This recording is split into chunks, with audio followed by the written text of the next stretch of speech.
Dhaka medical college এবং burn unit ঘুরে ঘুরে দেখেছি। প্রত্যেকটা পেশেন্টের কাছে আমরা গিয়েছি, উপদেষ্টা মহোদয় ছিলেন, সাজিদ ভাই ছিলেন, আমরা অন্যরা ছিলাম। যেটা আপনারা একটু আগে শুনেছেন যে আসন্না ফাউন্ডেশন চ্যারিটেবল অর্গানাইজেশন, আমরা আমাদের নিজস্ব যে তহবিল আছে সেই তহবিল থেকে কোনো প্রকার পাবলিক ডোনেশন নেওয়া ছাড়া আমাদের নিজেদের অন্য সমস্ত প্রজেক্টগুলোকে এই মুহূর্তে স্টপ করে দিয়ে এই প্রজেক্টে আমরা সর্বোচ্চ প্রায়োরিটি দিয়ে কাজ করছি। কারণ হসপিটালগুলোতে যে দৃশ্য, এই দৃশ্যগুলো যদি কেউ নিজের চোখে না দেখে সে আসলে কোনোভাবে অনুমান করতে পারবে না যে ভয়াবহতা কোন পর্যায়ে পৌঁছেছে। এই মাত্র আমরা বার্ন ইউনিটে একটা এসডিউতে একজন পেশেন্টকে দেখে আসলাম, তার মুখাবয়ব দেখার পর নিজেকে কন্ট্রোল করা খুবই কঠিন। পুরো জায়গাটা জাস্ট গর্ত হয়ে আছে, পুরো জায়গাটা গর্ত হয়ে আছে, মানে চোখ ছাড়া আর কিছু একটা চোখ তাও মনে হয় আছে, আর পুরো জায়গাটা জাস্ট একটা ভয়ঙ্কর গর্ত হয়ে আছে। তো আলহামদুলিল্লাহ আমরা এর আগে সাজিদ ভাই এসেছেন, এই পেশেন্টেরই আগের অবস্থার তুলনায় এখন অনেক ভালো।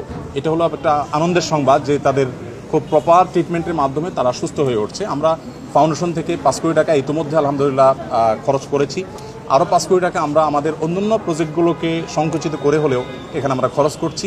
এবং শুধু আমরা নয়, আমার মনে হয় যে সারা দেশের মানুষ তাদের সাথে আছে। আমি বিভিন্ন জায়গায় গিয়েছি, সাধারণ মানুষ তাদের জন্য বিচলিত, সবাই দোয়া করছে। আমরা আশা করব যে তারা খুব দ্রুততার সাথে সুস্থ হয়ে উঠবেন এবং ইনশাআল্লাহ তারা স্বাভাবিক জীবনে ফিরে আসবেন এবং শেষ পর্যন্ত তাদের পাশে সারা দেশের সর্বস্তরের মানুষ, বিশেষ করে আলেম সমাজ, মসজিদ, মাদ্রাসা থেকে তারা অনবরত তাদের জন্য